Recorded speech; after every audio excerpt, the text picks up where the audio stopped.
Hello, my name is Atta Ploy. My YouTube channel is known as Oom At.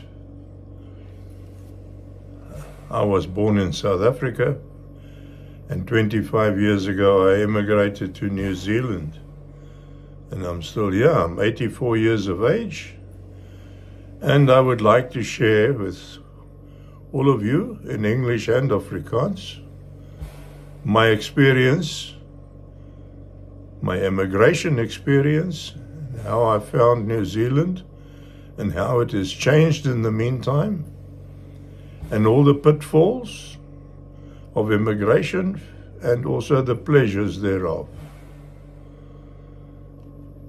Goeienaand, my naam is Atta Ploy.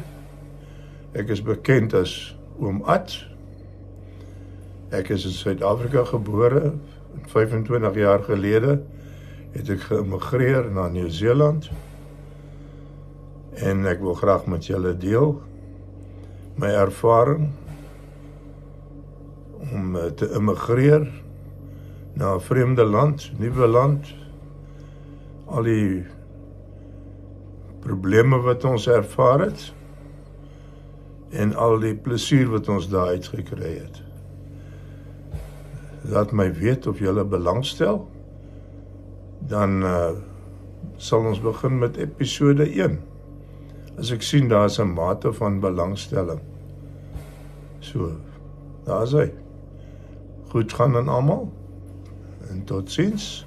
Everything of the best. I hope to hear from you to see if there's a need for a channel like this. Let me know, please. Thank you. Bye.